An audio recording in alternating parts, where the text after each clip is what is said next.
Yeah, we're running rehearsal. We've had people here working since like 5:30 in the morning, I think, getting all the swag set up and the name tags and everything else ready to go. It'd be great if it ran really smoothly. We'll see if that works. I'm optimistic that'll happen. But really what we want to come out of this is just people to walk away and think, you know, I've got a cool idea too. I'm going to work and make that happen.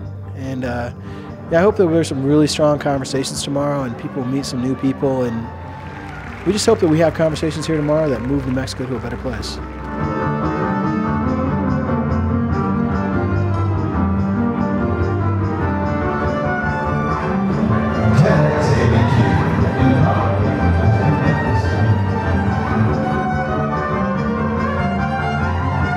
I'm sharing some ideas about how to create radical change, how to launch big ideas. It's a concept I call quantum leap mechanics. We're all terminal. We're all just temps. And I think we forget that. Sort of, there's some impression that you're going to live forever. My name is Teresa Marie, and my talk is What the Dying Can Teach the Living. This is really how we operate. This is how our brains work. Well, I'm talking about global warming and an idea I have for a way of preventing it from running away and becoming catastrophic. From what I've learned in my career, what can I share that can help people who are passionate about some cause? And bingo, they do it, and they succeed at about twice the rate that executives do. I think there's a lesson to be learned from that.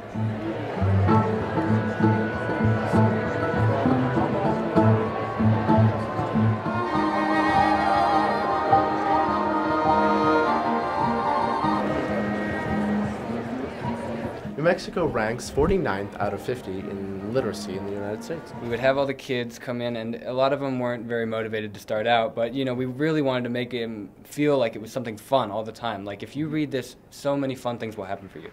I have always felt that our young people are our greatest resource on the planet, and every time I enlist young people to do something, they do an amazing job. And I feel like at an age that a lot of people think kids are not capable of doing certain things, that they are incredibly capable, and that they can reach people's hearts often more quickly than adults. It was amazing. I guess I wasn't expecting so much energy from all those people, and I was so happy when we finished. Just getting what I needed to say out there, and my own opinions and my thoughts, and just what I wanted to dream. If you had another week, let's say from this Saturday to next Saturday, what would you do? Oh, I'd probably continue practicing. I've been practicing every day. Just, you know, it's important that you have a lot of things you want to say. I think all of us, it started with about a 30-minute speech or whatever with all the different ideas. But it's a wonderful process because you have to winnow it down. I think I started with 24 slides. I got it to 4. Wow. Well, that's the essence of, I think, what TED's about. It's about getting to that one idea. I'm a big fan of TED, and I have been for a number of years. And it's just great as a mayor to step outside of what you do every day and listen to other people's ideas, listen about innovation, talk about concepts. And it's kind of a renaissance, if you will, of thinking that we have now in Albuquerque with TEDxABQ. And so it's just, for me, it's very uplifting to see people coming together, sharing those ideas. It makes you proud of your city. It makes you proud of the intellect and the innovation that we have in the state of New Mexico.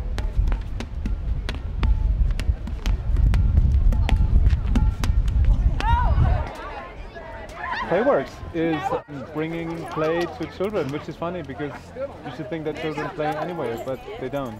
They don't. You know, for a variety of reasons, in a variety of places all over the country, children aren't playing like we used to play or how we remember how to play. Yeah. So Playworks came out of that need to really teach children how to play and how to cooperate, and really using play as our medium for youth development. It's an economic envision on how to bring prosperity to New Mexico. It's looking at the communities around the country that have been successful and what path they followed.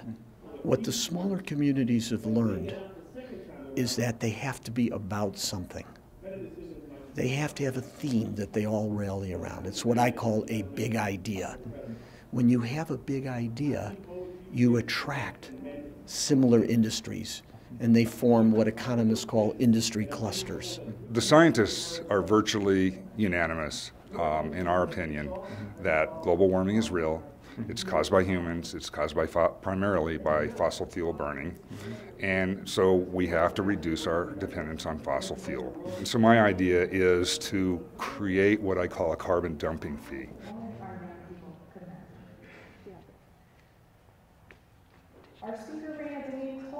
In fact, our biases give us an advantage because at a brain science level, we are literally seeing, hearing, thinking, and experiencing different things. And so the more that we can kind of capitalize on the fact that we're each very narrow in different ways, literally gives us access to more realities and to more possibilities. And I argue that we need to be doing that in order to solve the major problems that we're facing as a species. What's wonderful about the dying is you hear both sides of those mistakes. And what I really want people to realize is that you need a balanced life. You need to live like tomorrow really might come, but you know what? Seize today too. So I think if you live a balanced way, you'll have less regrets.